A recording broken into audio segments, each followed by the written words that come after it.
I'm going to start this morning introducing our new theme in the spirit of transformation. And I'll be reading from our new book of the month, Daring Greatly, by Brené Brown. Reading from page 26. Scarcity is the never enough problem. Scarcity thrives in a culture where everyone is hyper aware of lack. Everything from safety and love to money and resources feels restricted and lacking. We spend inordinate amounts of time calculating how much we have, want, and don't have, and how much everyone else has, needs, and wants. What makes this constant assessing and comparing so self-defeating is that we are often comparing our lives, our marriages, our families, and our communities to unattainable, media-driven visions of perfection, or we are holding up our reality against our own fictional account of how great someone else has it. Scarcity doesn't take hold in a culture overnight. But the feeling of scarcity does thrive in a shame-prone culture that is deeply steeped in comparison and fractured by disengagement. Worrying about scarcity is our culture's vision. I can't read this morning. Yes, I can. I read clearly and effortlessly.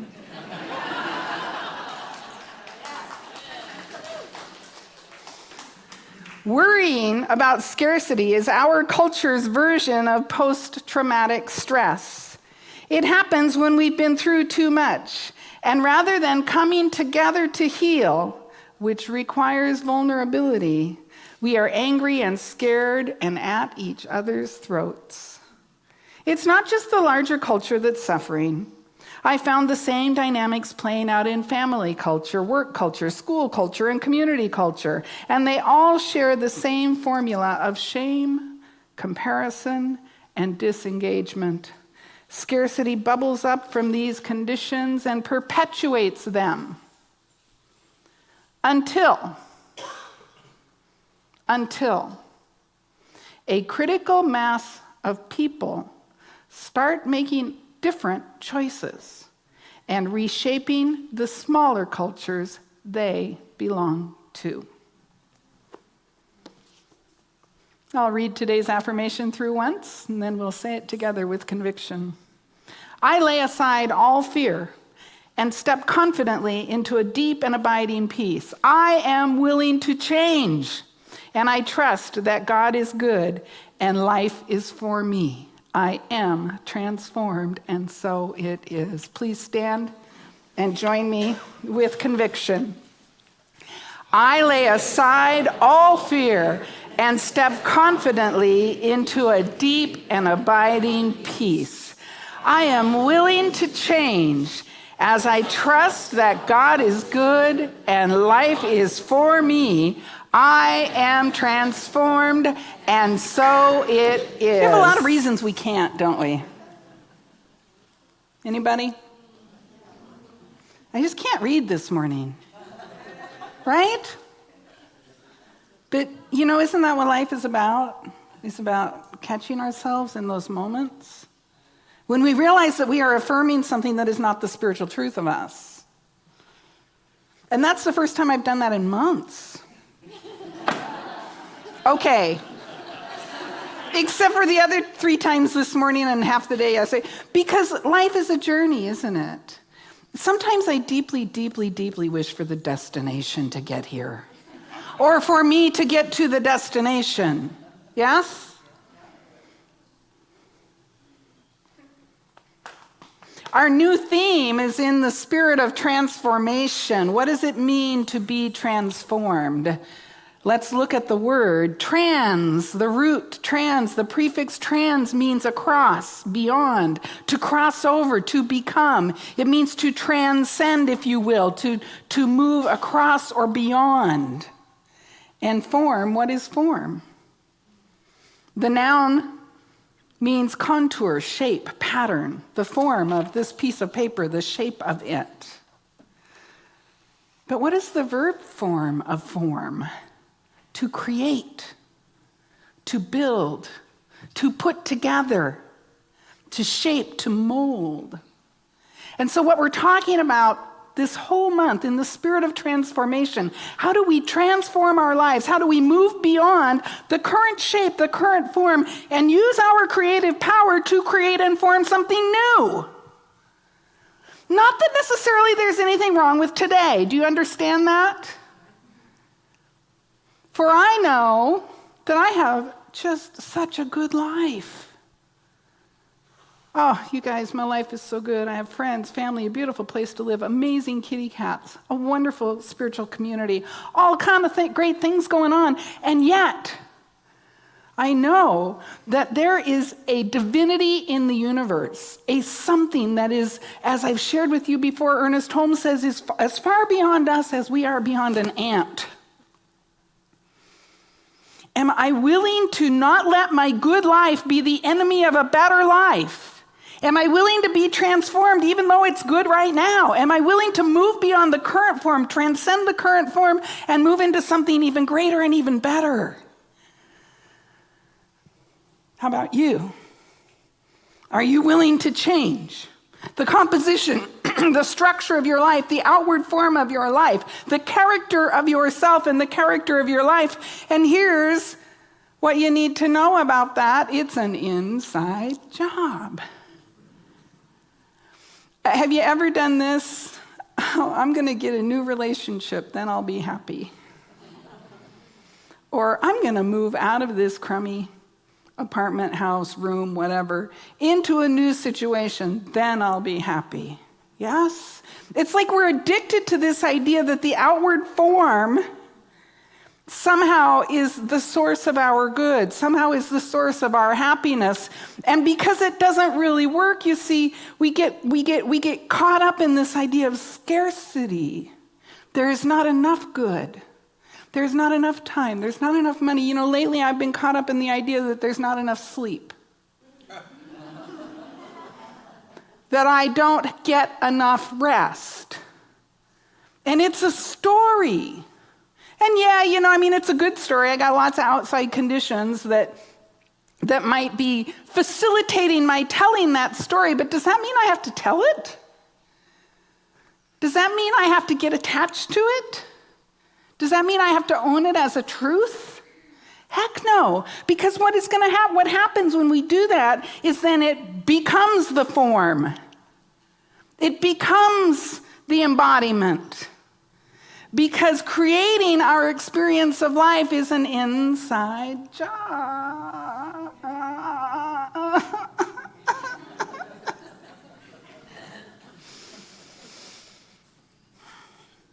But let that bring us joy. Because that means, as I take responsibility for my experience of life, I can transform my life. How do we transform our lives? If it's an inside job, we transform our lives by transforming our minds, our thinking, our habits. And Paul even wrote in his letter to the Philippians, "Be ye renewed by the transforming of your mind." And he goes on to say, "Who thought it not robbery to borrow the mind of God."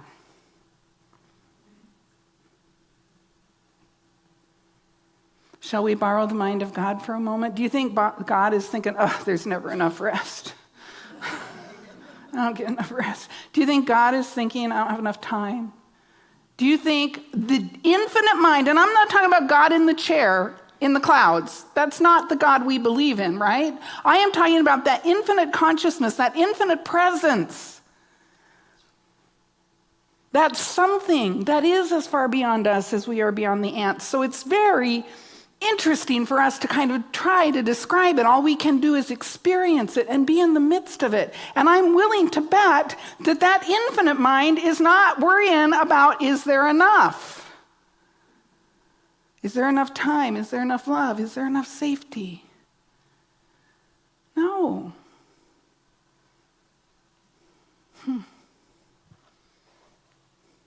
And so our guide as we walk this path this month toward greater transformation, opening our hearts more fully to the truth of who we are, is Daring Greatly by Brené Brown. How many of you read it? Awesome book. If you haven't read it, go pick it up, give it a good read. Tomorrow night we're going to have a little discussion group. You're invited to that. Brené Brown, you can go read up on her on the internet. She's a really smart person. But part of what she is about, part of her mission on planet Earth is to support us in stepping into something that she calls wholehearted living. And she defines wholehearted living as engaging in life from a place of worthiness, knowing that no matter what gets done or is left undone, I am enough. I am enough. I engage in life from a place of worthiness, knowing that I am created in the image and likeness of something greater than I am, knowing that all that has been provided to me is sourced by the infinite I am. How could I be anything less than enough? How could I be anything less than enough? And when I engage in life from this place, I'm engaging in life wholeheartedly. I am engaging in life from a place of knowing I am enough. Rather than allowing myself to be paralyzed into this trance of lack and scarcity and not enoughness, and thereby demonstrating that in my life and in our culture. Have you noticed? Why do you think we're so divided and disengaged in our culture? You see, what happens is when I don't know that of myself I am enough, I withhold. Because what if I can't get more? I withhold. And guess what? If you're withholding and I'm withholding, then we got nothing between us, yes? And so what Brené Brown is saying, and what I completely and heartily agree with, is that when we operate from this place of knowing that we are enough, we are allowing ourselves to be vulnerable and authentic and real with one another, opening our hearts more fully to the truth of who we are. And I'm the one who's adding kind of the spiritual coda, if you will, because to me, this is a spiritual process. Because the thing that ultimately makes us enough is our source. And are we willing to open our hearts more and more fully than we ever have before to the knowledge that the infinite is having its way in us? And we cannot be anything less than enough. And all we need to do is embody, be transformed, renew our minds, our thinking with the divine idea of enough.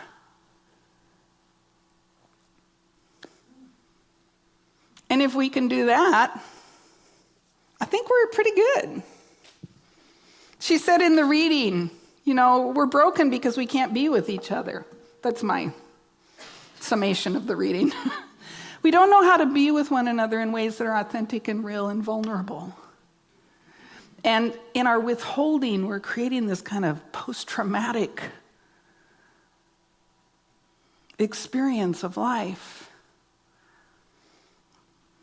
And it has become part of our identity to withhold. So do I have the courage to be vulnerable enough with you? Do I have the courage to be vulnerable enough with you that we can start a new story, that we can tell a new story? And you know what? You might abuse my trust and my vulnerability, right? Has that ever happened? You opened your heart to somebody? Yeah? And so then we think the only thing we can do is withhold. But I just keep coming back to God because that's totally my thing, right? Have I ever betrayed the divine mind? Have I ever stepped into something less than what I am? Have I ever shown arrogance by somehow thinking I am greater than the infinite. Do you suppose God takes it personally? I don't think so. Endless, unconditional love, open, available. The spiritual universe continues to work for me the way it always has. I continue to show up. And then I forget. And I affirm something unloving about myself or about someone else, and I have betrayed the infinite open mind and heart of God once again. Does it take it personally? Does it hold it against me? Absolutely not. For it knows that I am learning and growing. And so, if I open my heart to you and you somehow betray me, it's like, okay, well, that was interesting. Now, I may have to protect myself with you if we're not able to somehow heal that breach. Does that make sense? Because we are having a human experience, and we do have to have good boundaries, right? We don't just show up and let people wail on us. That's not what I'm talking about. I'm talking about willing to be in a dynamic that is healing. Willing to stay in the game. She talks about here, willing to stay in the arena. And if you're willing to stay in the arena with me, I'll stay in the arena with you. Now, if you're just going to be, keep slapping me down, then that's not in the arena of learning and growing in God, is it? That's not what I'm talking about. I'm talking about making ourselves available to something greater than we are duplicating its nature in how we live our lives. And so I have some ideas about how we might move out of this scarcity mindset into this wholehearted living, knowing that we are good enough, we are God enough. And that as we cultivate and live from that place, we are safe, we are supported, we are rested, we are provided for, and we have enough. Because we changed our minds, we transformed our minds, knowing I am enough. And however I show up is good enough. And whatever happens is A-okay. And I learn from it, and I may or may not do something differently from here on out, but I don't stand in judgment and anger because it's an inside job. And if what am I going to create? Judgment and anger. Dang. I have to tell you, there's a lot of things I would love to be in judgment about in our culture right now. How about you? That's what's keeping us stuck, you guys. Is we're in judgment and anger about it. It's so interesting to me that we are in judgment, and a lot of people that I know are in judgment and anger toward people because they think that we think those people are being judgmental and angry. You hear what I'm saying? That will never heal. There's no healing in that. When you feel judged, what do?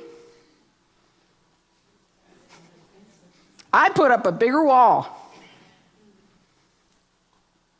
I'm trying to not. I'm working on it. Right?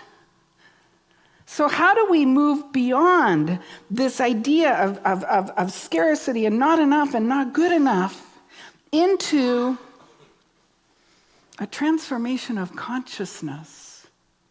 And Brené Brown tells us the first requisite is courage. We have to have courage. We have to be brave enough to stand in the new idea. Are you brave enough to stand in the new idea, even though it's kind of unknown and it's a little scary and you kind of feel like, well, I might fall over. I don't know. It might hurt. Yeah, it might hurt. It might. And it might also bring you the greatest joy that you could possibly imagine. In fact, I feel pretty confident that it will. So here are some of my thoughts about how do we step with courage forward into the new idea of truth and love and beauty and enough. And I turned to my Bible for inspiration.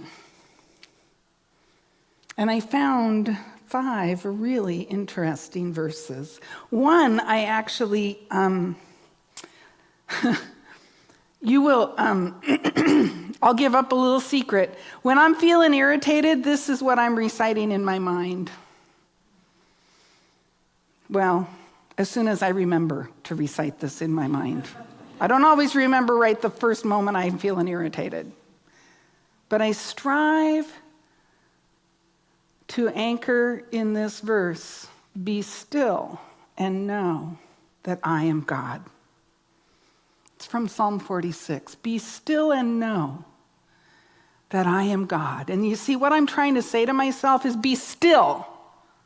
Because what am I doing? Do you know what you mean? I can't wait till you're finished because then I'm going to really tell you. No, be still. Be still and know that I am the consciousness of the infinite. Be still and know something greater. Be still. Shut up. And know that there is something greater than I am in charge. And as I surrender to that consciousness, something wonderful can move through me.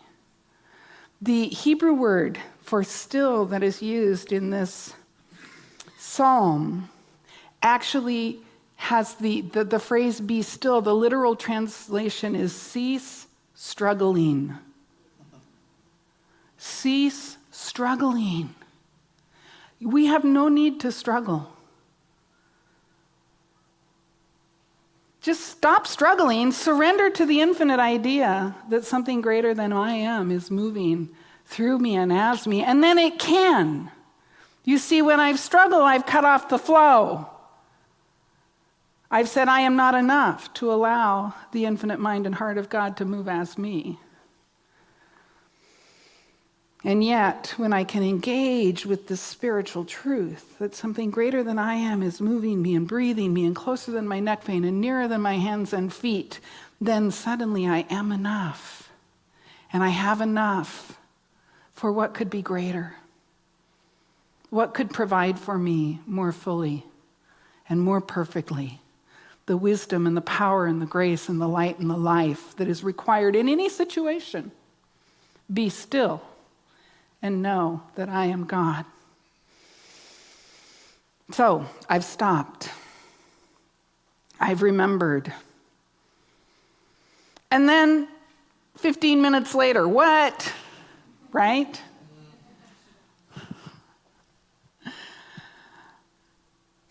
In the book of Hebrews, God is the anchor for my soul.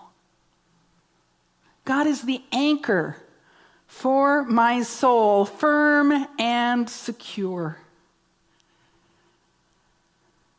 So yes, I can be still and know that I am the infinite, and then I forget, or I can anchor firmly and securely in that awareness. And when the winds come up, yeah, I might be bobbing around a little bit. Yeah? But the anchor is holding me, is holding my soul securely and firmly in the infinite, in the grace, in the power, in the allness of the living one. The living one. Do you know that's one of the Hebrew names for God? The living one. Capital L, capital O. The living one. I am anchored in it. It is right where I am. And then we must be. I love how, I don't know what her spiritual life is. I know nothing about Brene Brown's spiritual life. I do know I like her term wholehearted, because there is a psalm in which it's a prayer of David, and he says, give me an undivided heart. Give me an undivided heart. You see, that's interesting to me, because God cannot be divided, right?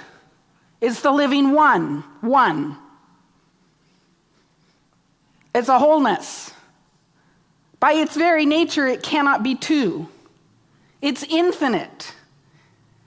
What is infinity? Like there can be nothing outside of infinity, right?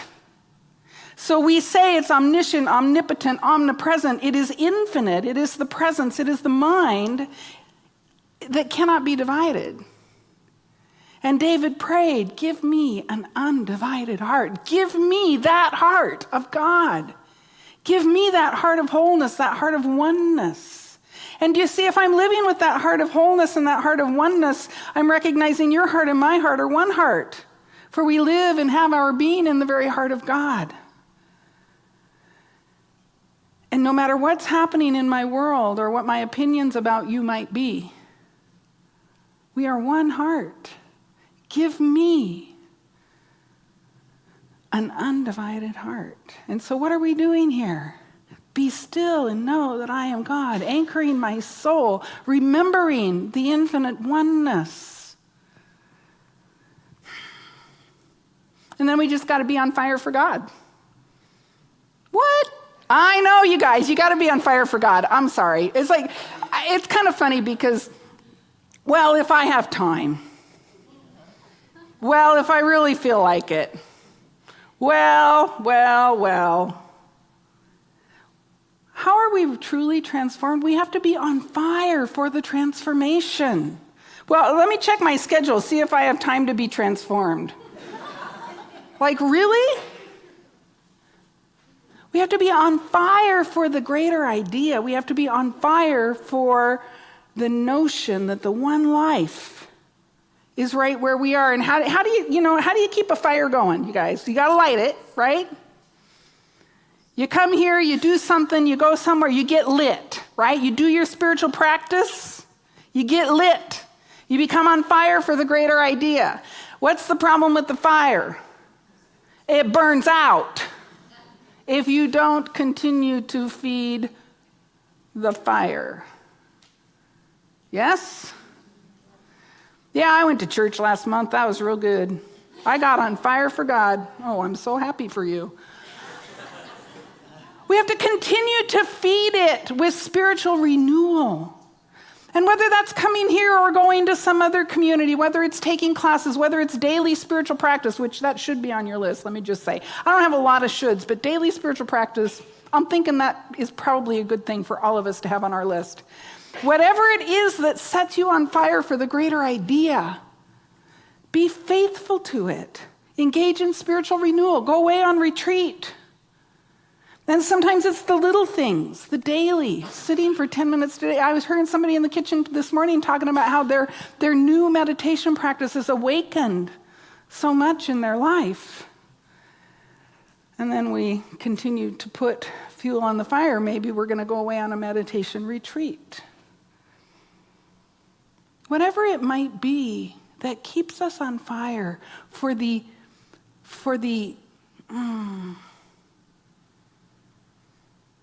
experience of the infinite. Passion is the driving. I want this. I want God more than anything. Do you want God more than anything? I want God more than anything. And you know what's cool about that? When we want God more than anything, all else is added unto us. That's what the master teacher Jesus told us, right? Seek first the kingdom, want God more than anything, and all else is added unto you. There's a few folks out there going, no, I don't want God more than anything. I can feel you. And that's okay. Entertain the notion that might contribute to the transformation of your life. Light the fire just a little bit. Put a few twigs. Do some practice. See where it takes you. And so we've surrendered. We've anchored. We've embodied wholeheartedness. We are tending the fire, the passion for the infinite in our own hearts. And now guess what? You got to stay all this stuff. You know, we come on Sundays and we get a little shot of renewal and then we go home. And then it's like the next day, it's like, oh God, now I got to do this stuff. You mean I got to love that person? I don't think so. You mean I have to be kind? You mean I have to meditate? No. Right? It's like our little egos get back in control on Monday morning or something. So yes, we've done all the good work. Now we must maintain. And you know, the Apostle Paul said in one of his letters, oh gosh, I can't remember which one.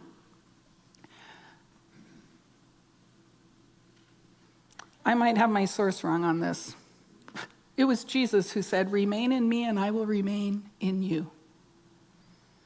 Remain in me and I will remain in you. Remain still, knowing the infinite. Remain anchored in God. Remain wholehearted. Remain on fire for God. And that Christ consciousness, that beingness will remain in you. See, the universe meets us where we are. Oh, yeah. It meets you where you are.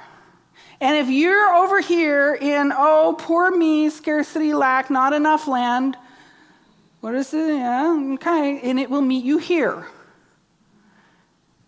And if you are over here in, I am still knowing the presence and the power of God, I am anchored in the infinite, I am on fire for the greater something, it says, yes, you are on fire for the greater something. It meets you where you are.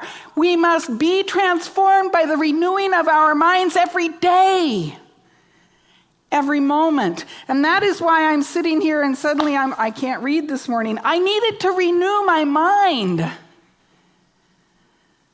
And I did that and you supported me. And how lovely to have spiritual community that laughs at you when you suddenly aren't reading. It's like, I got it, and you're like, oh, that's so cute. Yeah, we know, we're going to help. And then when I say my affirmation, you're like, yeah. Do you see, that's what spiritual community is for. When we stumble, when we fall, when I forget to be still, when I forget to anchor, when I forget to be on fire for the infinite, you go, okay, yeah, really? You're adorable. We love you so much. Oh, you got the new idea. Yay! That's why we need each other. And from this place of stillness, of love, of peace, of renewal, of passion, see, we can support one another on the spiritual journey in ways that we never have before. So, would you like to have your life transformed? Would you like to move into a greater idea of the infinite for you? Yeah, bring it on, right? Bring it on. Are you interested in not allowing your good life to be the enemy of your better life? Yes. Transform your mind. And the kicker is, as we transform in our individual community up here, then we're transforming here in our small community, and as Brene Brown so wisely said, this is where it starts. Right here, right here, right here, right here. And if we are willing to be love, to be the presence, to be renewed, to stay anchored, to be on fire, if we are willing to do all of that, the universe will meet us where we are. And we've done the work here in our neighborhood, and when enough neighborhoods do the work, we reach that critical mass. And our culture changes. That's what I want to be part of. How about you? That's what I want to be part of. Starts right here. So turn within and join me in prayer. As we recognize and we affirm the power and the presence and the love of God right where we are, we cannot be separate from it. And we breathe in. And we breathe out, recognizing that something greater than we are is breathing us right here and right now. And I invite you now to command your mind to be still. Stop struggling. Be still know that I am God. And allow that awareness to wash throughout your entire being, every cell in your body coming alive with the awareness of oneness and unity and wholeness that you are. And your mind eases and your body surrenders, and you simply become a willing participant in the greater something.